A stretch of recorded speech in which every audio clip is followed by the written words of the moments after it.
Joining me now is Secretary of State and National Security Advisor Marco Rubio. Mr. Secretary, let's look at the state of the war. It's really captured in this chart. I want to put it up on the screen for our viewers. It shows that Russian attacks on Ukraine have nearly doubled since President Trump came into office. And in fact, in July, Russia launched more than 6,000 missiles and drones. That's the highest amount of attacks since the war began. What do you say to Ukrainians who worry that without a ceasefire in place, you are giving Putin more leverage at the negotiating table and a green light to drop more bombs? Well, the problem with that is that we've been asking for a ceasefire for a long period of time. We think usually it's very hard to negotiate when you're in the middle of hostilities. I'm sorry. No one is willing to say the truth. It's over. It's over. They lost. America does not hold the cards any longer.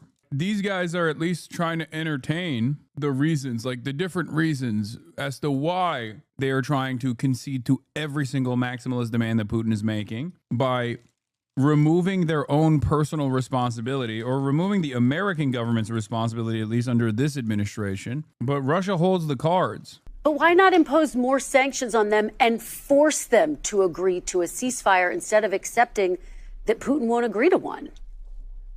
Well, first, I think that's something that a lot of people go around saying that I don't necessarily think is true. I don't think new sanctions on Russia are going to force them to accept a ceasefire. They're already under very severe sanctions. I think that it should be. You could argue that that could be a consequence of refusing.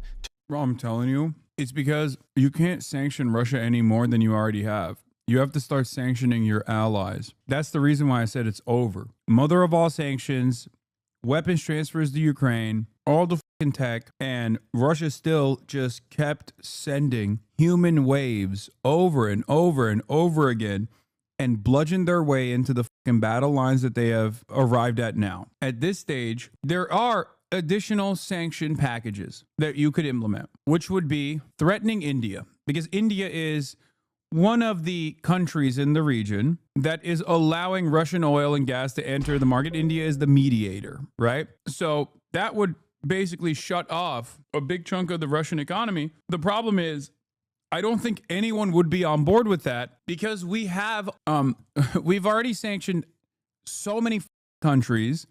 We're already bullying so many countries with tariffs.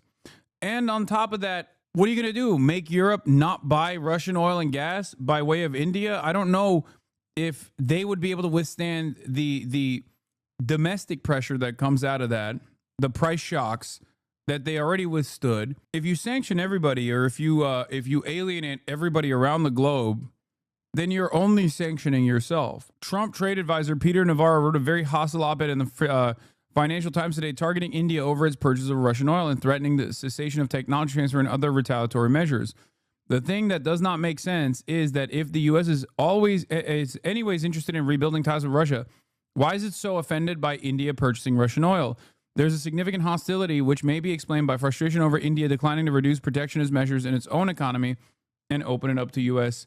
competition.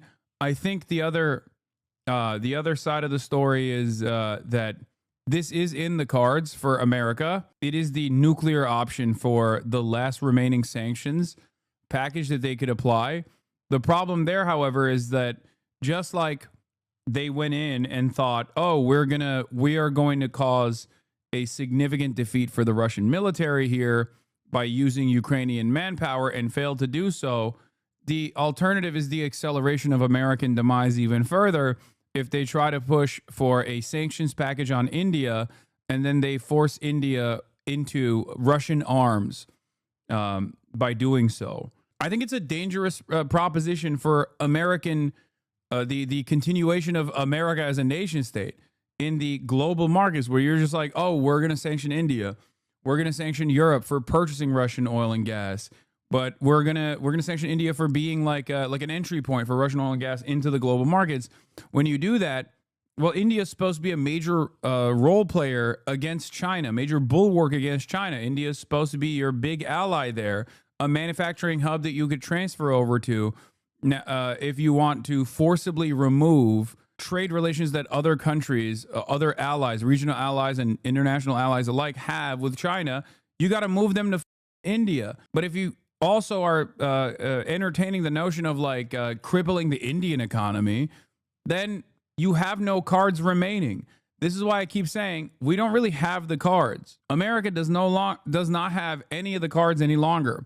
The Kremlin is negatively reacting to the U.S. proposal that Ukraine receive Article 5-like security guarantees. Russian Foreign Ministry categorically rejects NATO countries sending a military contingent to Ukraine, for the record. So when Trump says like, oh, I'm going to do it, I'm going to do a NATO-like guarantee here, I don't know what he's talking about. To agree to a ceasefire or the end of hostilities. But there is no evidence that more sanctions, because sanctions take months and sometimes years to bite. And we may very well wind up in that place. I hope not, because that means that peace talks failed. But so, Mr. Secretary, a lot of people have heard President Trump threaten sanctions for months, and they are wondering, are they empty threats? Why hasn't he punished Putin to date for this war since taking office? Well, again, every single sanction that was in place on the day he took over remained. And the impact of all those sanctions remain. You know, when the Russians landed in Alaska, they were there to refuel. They had to offer to pay in cash to refuel their airplanes because they can't use our banking system. They face consequences every single day. But the bottom line is that has not altered the direction of this war. That doesn't mean those sanctions are inappropriate. It means it hasn't altered the outcome of it. And here's what we do think.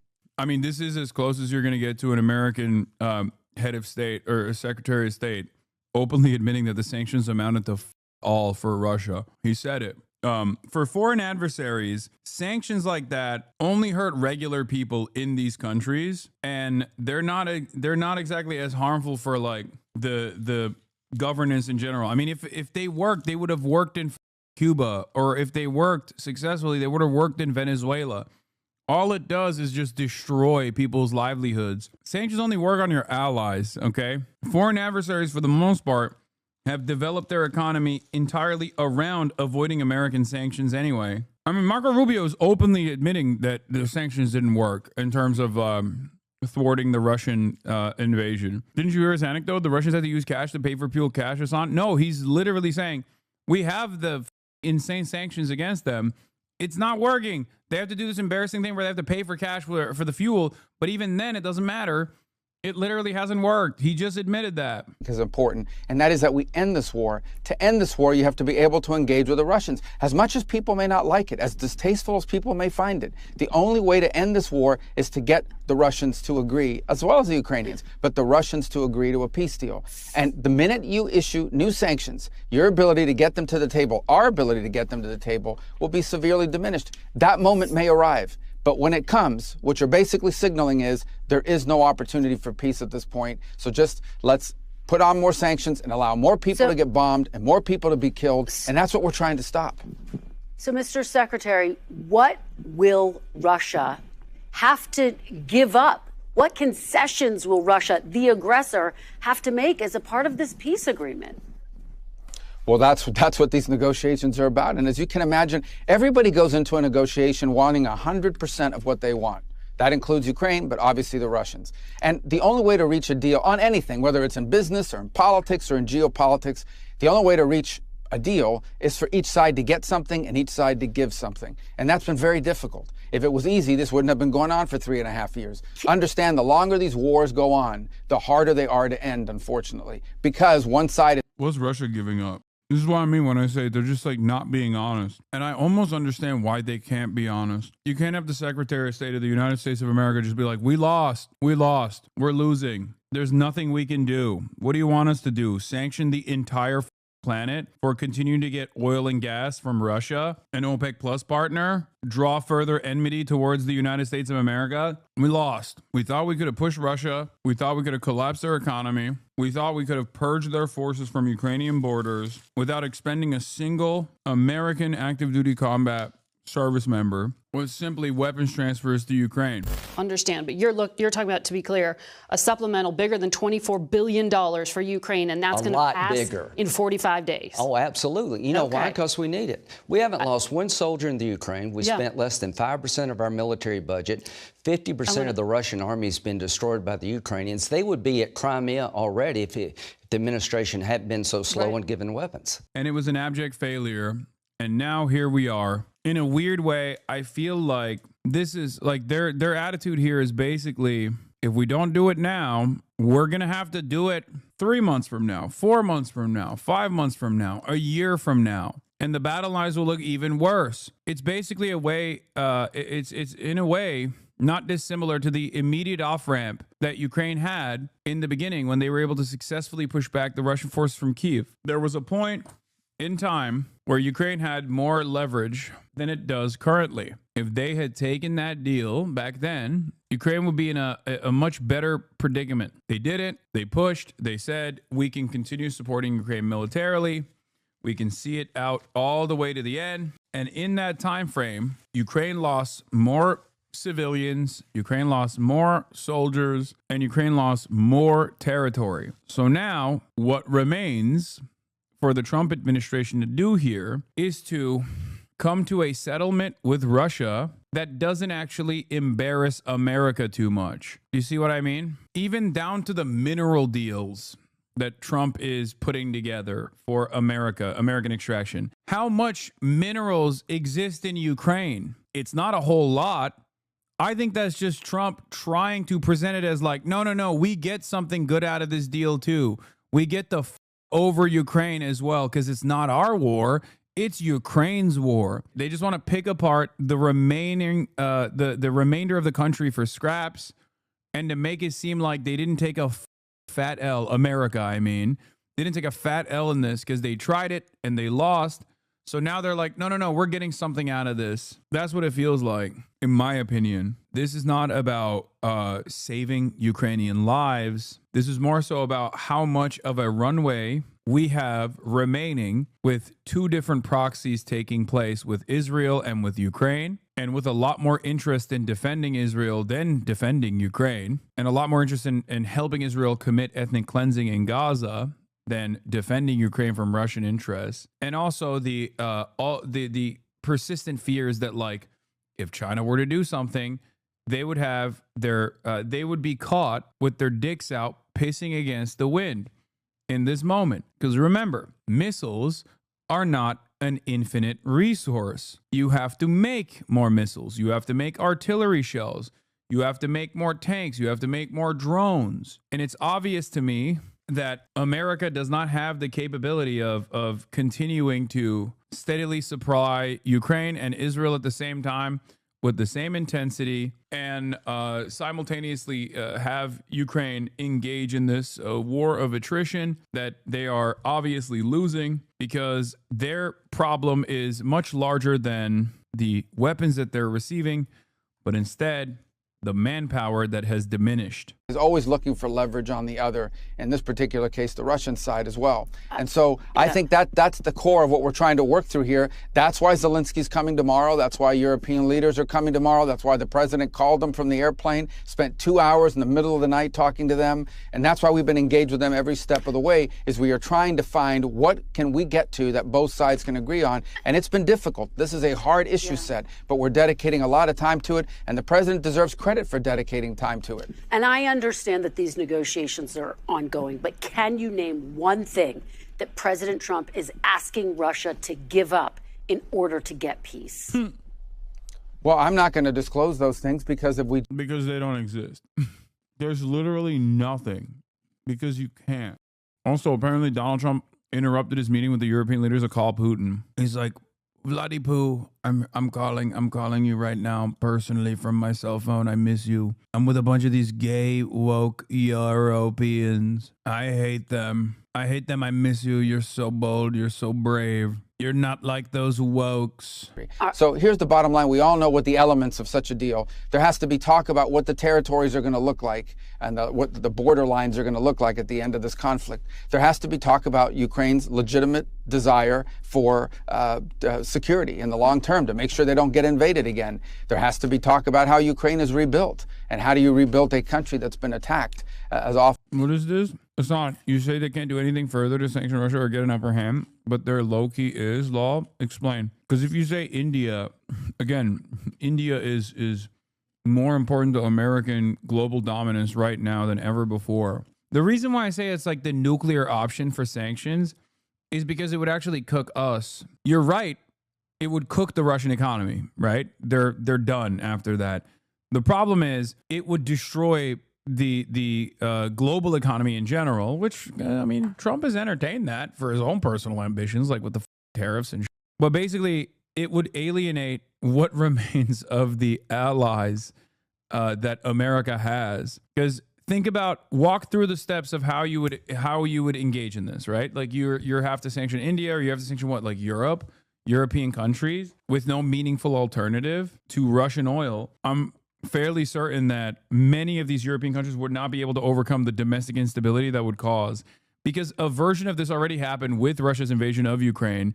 And that's part of the reason why so many right-wing parties rose to power in the process, pointing the finger at blame at like migrants and brown people when they were experiencing cost of living crises born out of the energy prices skyrocketing. Any kind of volatility almost always pushes these countries into the hands of fascism. And it did already. America also used the opportunity that it had to become a market substitute for American gas in Europe as opposed to Russia. So they already took advantage of that too. And as it has over the last 3.5 years, these are all key elements of any agreement. We understand that. And each side is, if there's going to be a deal, each side is going to have to give up on something. That's just a fact. Mr. Secretary, I want to show folks what Ukraine looks like right now. This is a map of Ukraine. That red section there, that's the area currently under control by Russia. It's about 20% of the entire country. There are reports that Putin... So can America replace Russian oil as well? It has already tried. It already has to a certain degree. But like the American fossil fuel industry also relies on OPEC Plus setting the standard and setting the prices. Russia has a lot of influence over that. So they are still absolutely beholden to market conditions. They're still absolutely beholden to the cartel. And more importantly than all of it, they're beholden to the profit incentives there. And a great example of this is that under the Biden administration, when Saudi Arabia refused to increase oil barrel production to normalize prices because they wanted to continue generating super profits, America couldn't even get the American oil and gas industry to stop selling oil and gas to Europe and sell it to America instead so that we can normalize the energy prices, which played a formative role in the cost of living crisis exploding here. 1.5 years of real negative wage growth in the United States of America under the Brandon leadership, which played a role in Donald Trump winning again. That's literally what happened. So if your argument is, why doesn't the American oil and gas industry like undercut the competition and artificially lower the price of oil and gas by like pumping out as much oil as possible?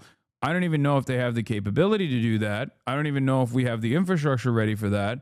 And I certainly don't think that any of these companies have the interest in doing so, because it would undercut their own financial imperative, which is to keep prices stable, play along with the cartel, because they're the ones who still end up benefiting from it. Mr. Secretary, you were one of the few people in that room with President Putin and President Trump. You got to look him in the eyes. Do you believe that President Putin believes in Ukraine's right to exist based on what you heard and saw? Well, look, I wasn't playing any of those games about looking people in the eye and trying to read their minds. I'm reading actions. Wait. Does Russia have a right to exist? Does Russia have a right to exist? Why are you being Russophobic? Suka blyat. Russia is small nation. Russia constantly under attack. Russia #1. Oh, you want Kievan Rus? Do you? You are being Russophobic. Oh, why you always say Slava Ukraini? Why you always say Kievan Rus? Russia small nation. Russia used to be much larger nation. This is 3,000 years ago. This was all Russia. Do you condemn Ukraini? Do you condemn Ukraine? That's what it would be like if the media treated Russia like they treat Israel. Looking at his actions. What will you agree to? What will you commit to? And what will you follow up on? And in order for this war to end, Russia will have to take actions. Ukraine will have to take actions. Ukraine's partners and allies will have to take actions as well to enforce that peace in the long term. That's what we're interested in. Not all, I get all the drama around this stuff, but at the end of the day, we are talking about a war in which people are being killed and maimed every single day. Yeah. Do you condemn Nord Stream 2 explosion? Do you condemn Nord Stream 2 explosion? Do you condemn Ukraine drone attacks in Moscow? Do you condemn? Do you condemn 14,000 killed in LPR, DPR? Да, давай. Как дела, как тебя зовут? In which a country has been dismembered by 20%, as you've just pointed out, and it's really important to bring this war to an end. This war doesn't get better. It gets worse as time goes on. It gets worse. It actually threatens to spill over into other areas. So it needs to be stopped. That's why the president's made it a priority, and that's what we're focused on. Concrete actions by both sides, especially the Russian side, to bring this conflict to an end, and we're going to do everything we can to make it happen. Is it possible? I don't know, but we're going to try. We've tried. We've spent a lot of time on this issue. We have a lot of other issues to focus on, but the president's made this a priority, and he deserves credit for that. Mr. Secretary, a couple... Yeah, it's actually Russophobic to call it Ukraine. It's Greater Russia. Yeah. 3,000 years ago, it was promised to me. It was. I mean, Vladimir Putin does say that. Not 3,000 years ago, but he's like, look at map. Look at map. The Ukraine, it means the border. The border of what? Russia. Ukraine and Russians, they are brothers. They are brothers. Why? Why are you so, what is it? What would it be? It's, you're so Orthodox Christian phobic. I don't even know. You are being anti-Slav. More questions, and we're almost out of time. NBC News is reporting this morning. Tovarish, niet politik here. Tovarish, niet politik here. That NATO-like security guarantees for Ukraine were discussed as a part of this agreement. Can you tell us what role would the United States play in such a security agreement? Well, there'll have to be some security guarantees for Ukraine, right? I mean, it's one of their fundamental demands is that if this war were to end, they have to make sure this never happens again. They don't want to get reinvaded. They don't want to wait 3 or 4 years from now and find another, war on their hands. So there's going to have to be some security guarantees as part of it. How that's structured, how that's built, what our role will be, that'll be the kinds of things we'll have to work through. Hasan Twitter / Walter Bloomberg, everyone's most reliable news resource that actually erased $4 trillion and then replaced $4 trillion of market value with one tweet, a real mover and shaker, reports Ukraine's Air Force says Russian strategic bombers take off for a possible attack on Ukraine. This is right after the Trump phone call. Dude, I swear to God, Russia is doing Israel without being Israel. I guess everyone is Israel now. The world is Israel. This reminds me, I don't know if it's real or not, and it probably might be fake, but they did do a version of this after the fucking Trump talks in Alaska. And that reminds me of the way Benjamin Netanyahu has treated Joe Biden and also Donald Trump. We are so fucking washed, and it's not just because Trump is a joke. We're just washed, man. We're washed. We're washed. Everything is Israel. Even our foreign adversaries are behaving like Israel.